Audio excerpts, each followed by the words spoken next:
अमोल कोल्हेंसोबत आता राजा यशवंत छत्रपती खूप मोठी म्हणजे नितीन हो, देसाईंची मोठी मालिका. बरोबर. मालिका म्हणण्यापेक्षा ते सिनेमात दिसायचा तो.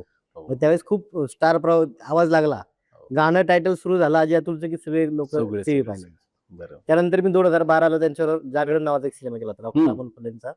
बारामतीला आमचे प्रफुल्ल तावरे आणि अरविंद तावरे प्रोड्युसर होते. बरोबर. आणि नंतर आम्ही एक मराठी टायगर्स महाराष्ट्र कर्नाटक सीमा प्रश्नावरती सिनेमा केला. बरं. त्यामुळे त्यांचं प्रत्येक गोष्टीवर लक्ष म्हणजे असं नाही का म्हणजे त्यांचं प्रोडक्शन हाऊस आहे.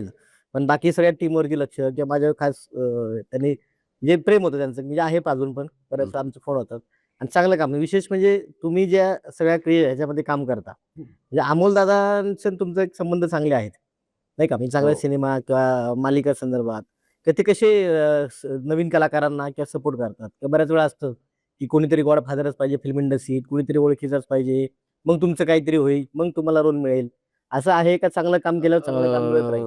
हां, हे महत्वाचं आहे खरं तर. बरोबर म्हणजे चांगला प्रश्न काढलाय. कारण बऱ्याच लोकांचा आता हा गैरसमज आहे, की माझी अमुक-अमुक चॅनल प्रमुखाबरोबर ओळख आहे, म्हणजे मला कामच मिळणार किंवा माझी असं-असं ओळख आहे. ए-पी क्रिएटिव्ह माझा ओळखीचा आहे, निर्माताच दिग्दर्शक माझा ओळखीचा आहे, म्हणजे कामच मिळतं असं काही नाही.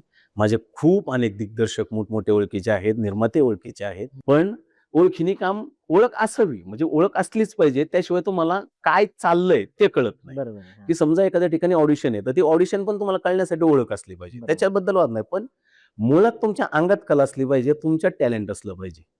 कारण आता सुद्धा बघ आता मी एक ॲड आत्ता करतोय. तर त्याच्यामध्ये मला ज्यावेळेस त्यांनी मागवली माहिती, त्यावेळेस मला युअर नेम असं नव्हतं आलं. टॅलेंट नेम आलं होतं. अच्छा म्हणजे तुम्हाला टॅलेंट पाहिजे.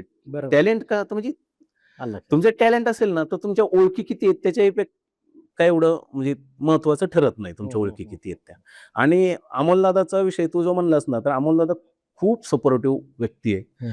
आणि आपण म्हणतो ना स्विच ऑफ, स्विच ऑन. म्हणजे त्या फिल्म सिटीमध्ये आल्याच्या नंतर खासदार अमोल कोल्हे तिथं नसतात. तिथं असतात ते अभिनेते आणि निर्माते अमोल कोल्हे.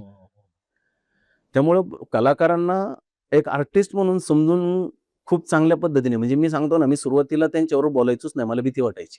अरे कसं बोलायचं? कसं? ते स्वतःहून नंतर नाही का हे झालं. मग आम्ही आत्ता चांगलं बोलतो. मी खरंच म्हणतो. म्हणजे पहिल्या स्वराज्य रक्षक संभाजीमध्ये तर आम्ही म्हणजे सर आता मी दादा म्हणतो. बरोबर आहे.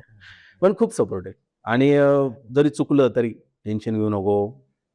होतं असं करून हे करतात. म्हणजे सपोर्टेड आहे. त्याच्याबद्दल वाद म्हणजे सगळी जगदंबची सगळीच टीम सपोर्टेड आहे.